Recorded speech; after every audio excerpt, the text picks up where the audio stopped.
Hello, true believers. This is Doc Hogg, and welcome to the inaugural episode of the YouTube channel Comics and Variety. A little bit about myself. My name is David Hoegberg. The first three letters of my last name are H-O-G, and I do actually have a doctorate in political science, so the moniker Doc Hogg does seems appropriate.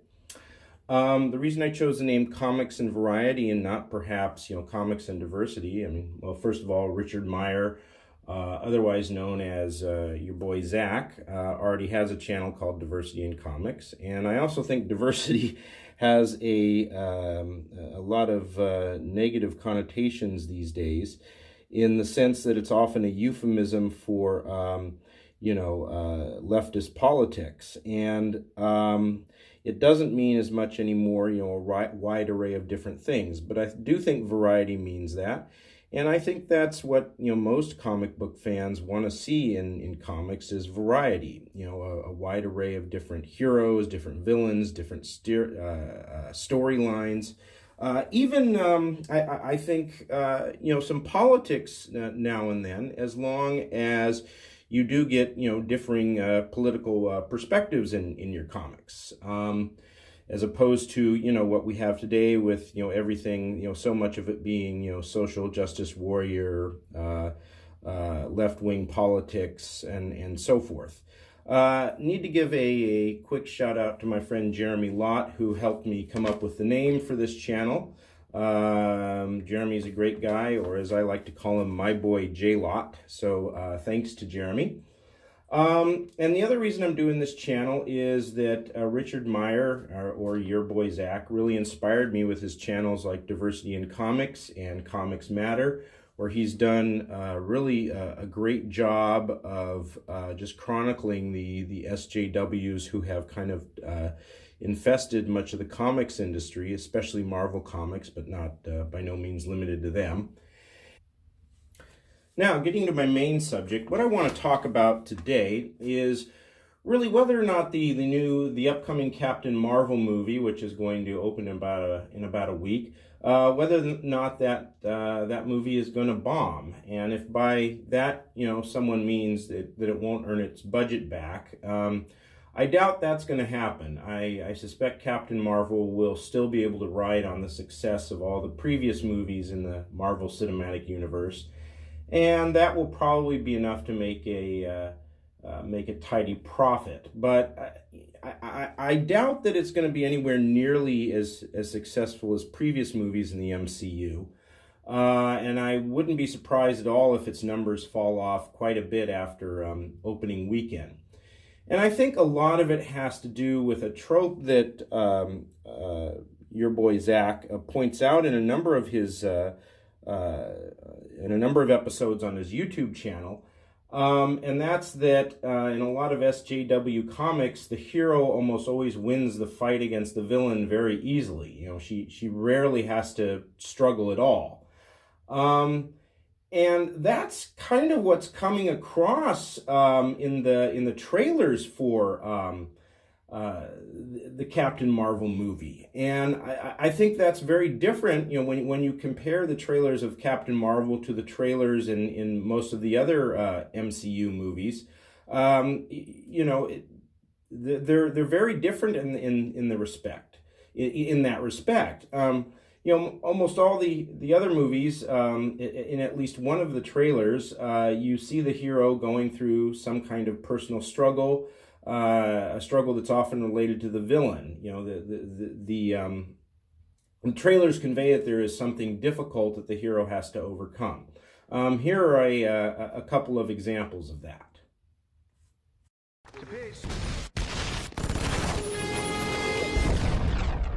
Tony Stark. Now you work for me. Will you sacrifice for what you believe?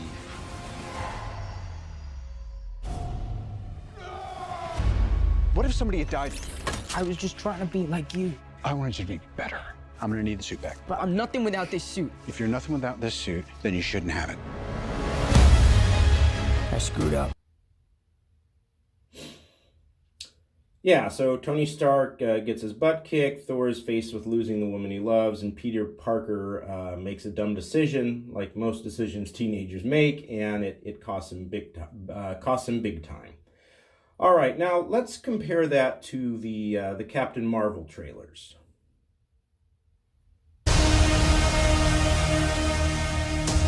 Your life began the day it nearly ended. We found you with no memory. We made you one of us, so you could live longer, stronger, superior. You were reborn.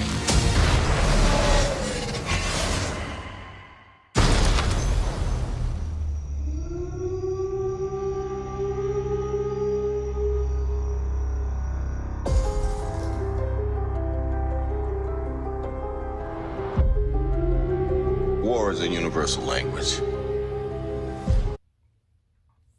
Now, do you see anything there that suggests, a lot of struggle? In the first clip, she's been in some kind of crash, but hey, no worries. The Annette Bening character is about to turn you into a superior being.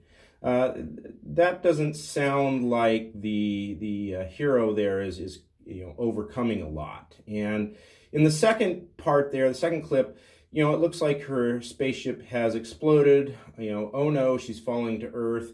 Oh God, no, she's crashed into Blockbuster Video. That must be bad, right? Oh, wait a minute, she's getting up, not a scratch on her. Neither of those really look like she's facing much of a struggle.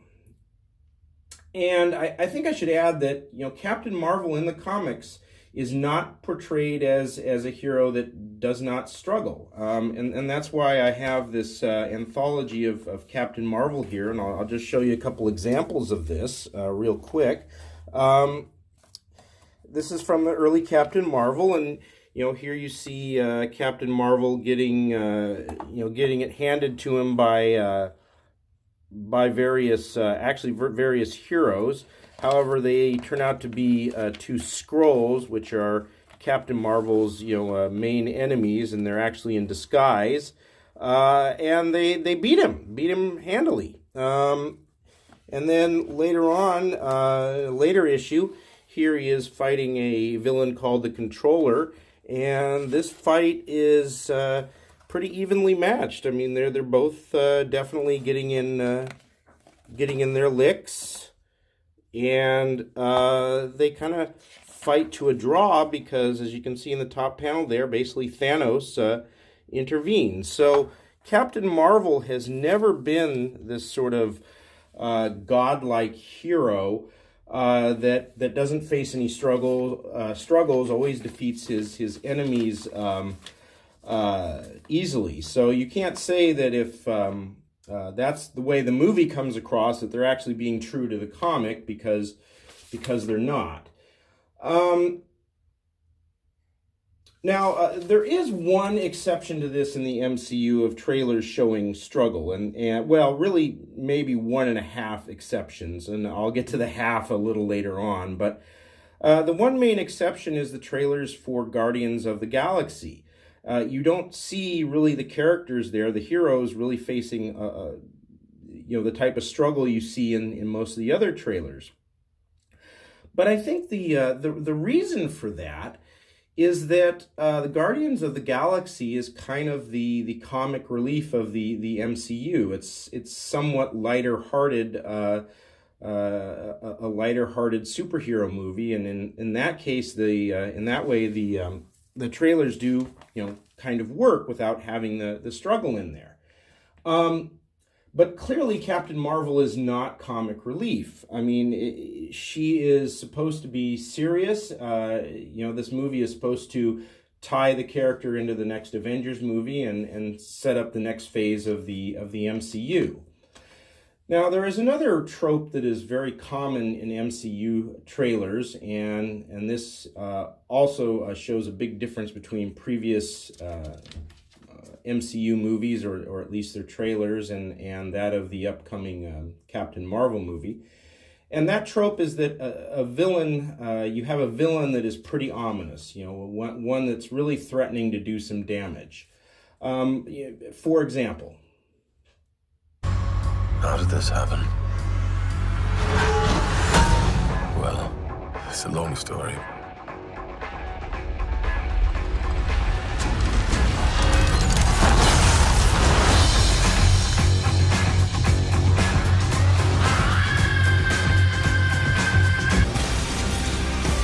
I can't let that happen. Captain America needs my help.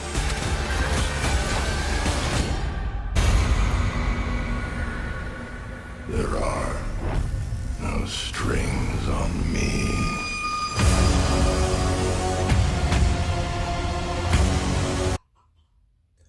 I think those clips are pretty self-explanatory regarding ominous villains. Now let's take a look at the villains in the Captain Marvel trailers. Would you like to know what you really are? Now, I don't really think there's that much to say about that trailer, other than that the folks who made this don't know that it isn't ominous to use a reject from the land of Mordor as the villain. And you know, even if there is more to say about it, I'm not going to, because there is so much, really so much to say about this next clip. So, Skrulls are the bad guys.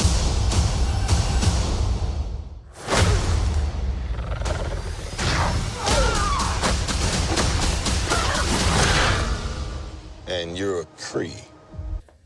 Oh God, that is just so awful. So awful in so many ways. I mean, first of all, does that suggest that Captain Marvel's ever going to face a real challenge from whether it's a Skrull or any other villain? I mean, that was clearly not a tough fight. Second, with regard to the villain there, what is it with this smile? I mean, is that supposed to creep you out?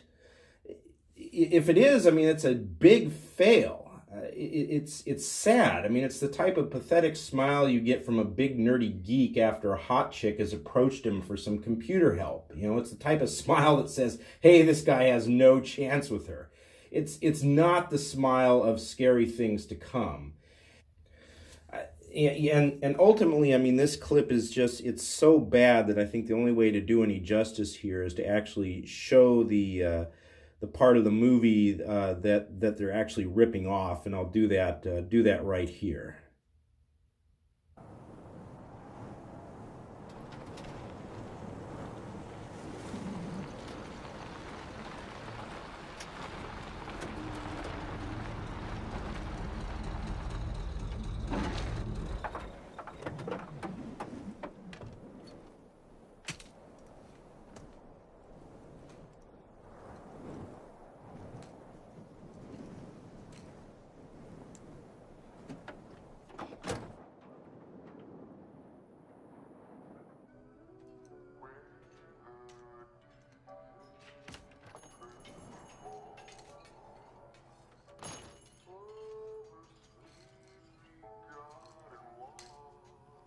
Have a seat wherever you want, ma'am. Specials are on the board.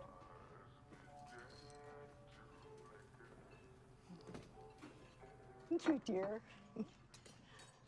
How far along are you? Ah, just about there.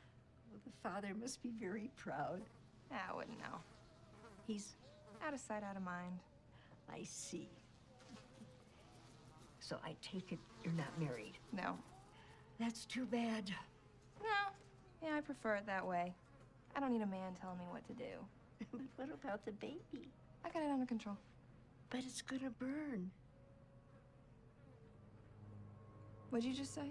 I said your fucking baby's gonna burn.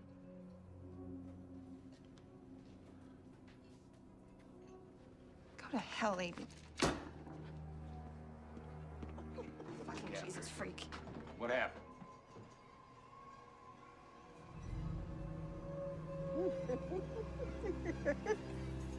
All those little babies are gonna burn. Oh. Gladys, Shut up, you stupid fucking cunt. All you do is complain, complain, complain. What? What? What did you just say? No. I don't know who the hell you think you are, but I'd like you to apologize to my wife.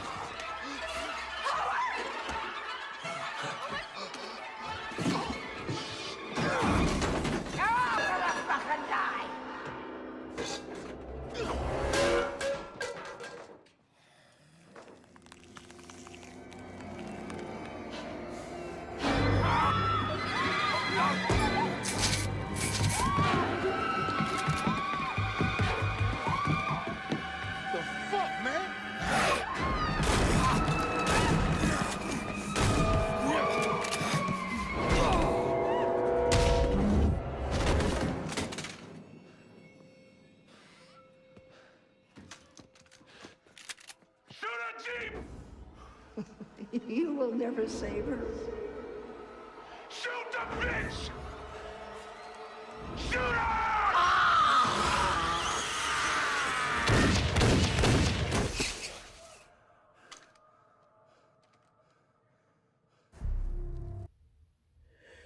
Okay, that's from the 2010 Paul Bettany movie Legion, and that's the best part of a pretty bad movie.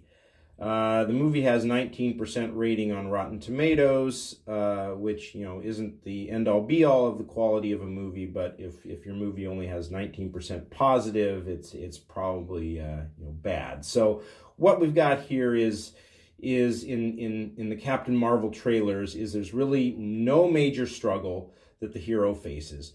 There are no ominous villains, and you have a ripoff of a third-rate movie. Add to that a star, Brie Larson, who, can't seem to open her mouth recently without sticking her foot in it. And this could really end up, kind of crashing and burning, I think, at least after opening weekend. Now, of course, I could be wrong. I mean, this wouldn't be the first time that we had a trailer that doesn't look that good, but the movie is actually pretty great. It does happen, but I wouldn't hang my hat on that because, the MCU has been pretty good in the past about conveying what its movies are supposed to be about, what they want you to get out of them in the actual trailers. And, if they're actually doing that here with Captain Marvel, it certainly doesn't bode well. Now, let me throw out one more reason why I might be wrong. And I mentioned that there were exceptions to trailers showing struggle and also showing menacing villains, and the main one being Guardians of the Galaxy. But I said there was 1.5. And what is the half? That's actually the trailers for Black Panther. And in only one of the trailers for Black Panther does it show any real struggle. It shows Black Panther, getting beaten by Eric Killmonger, the Michael B. Jordan character. But it's barely in the trailer, and I think the reason why is that Black Panther was really kind of a political message movie, the message being black empowerment. And I think that's okay. It's okay to have that theme as long as you actually build a good movie around it, that, you don't become, overly obsessed with that theme. And I think that was the case in Black Panther. I mean, it was a pretty good movie. But the producers, did seem to want to emphasize the black empowerment message in the trailers. And that's why I think there's so very little in terms of struggle in those trailers.